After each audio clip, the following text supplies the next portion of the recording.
Guys, in last video we saw about generation of computer up to third generation. ಇವಾಗ ನಾವು fourth generation ಬಗ್ಗೆ ನೋಡೋಣ.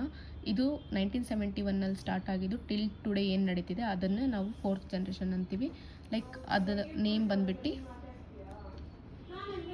The micro processor ಅಂತ ಹೇಳ್ಬಿಟ್ಟು so ಏನಂತ ಹೇಳ್ಬೋದಂದರೆ ನೀವು ನೋಡ್ಬೋದು today we have all heard of Intel ಮತ್ತು ಇಟ್ಸ್ ಪೆಂಟಿಯಮ್ ಬಗ್ಗೆ ನಾವು ಕೇಳಿದ್ದೀವಿ.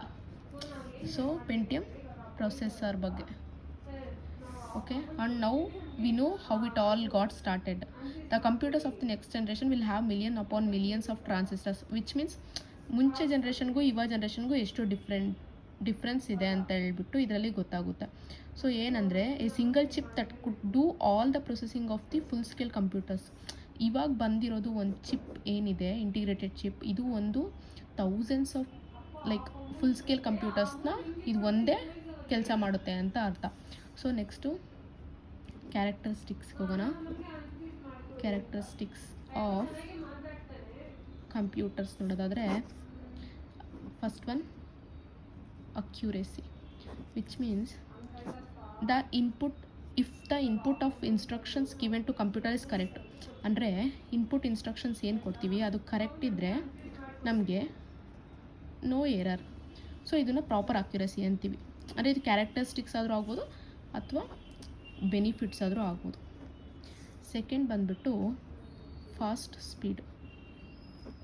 ಕಂಪ್ಯೂಟರ್ಸು ಇದು ಒಂದು ಮೇಯ್ನ್ ಅದರದ್ದು ಕ್ಯಾರೆಕ್ಟರ್ಸ್ ಆರ್ ಬೆನಿಫಿಟ್ ಅಂತ ಹೇಳ್ಬೋದು. ಬಿಕಾಸ್ ಇದು ಫಾಸ್ಟ್ ಸ್ಪೀಡ್ ಅಂದರೆ ವೇರಿಯಸ್ ಆಪರೇಷನ್ಸ್ನ ತುಂಬ ಫಾಸ್ಟಾಗಿ ಫಿನಿಷ್ ಮಾಡುತ್ತೆ.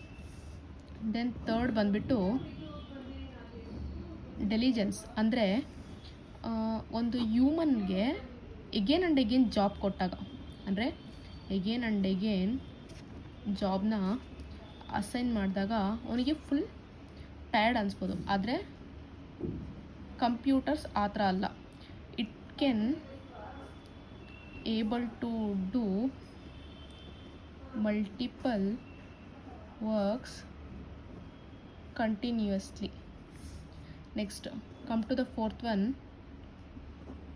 Information store.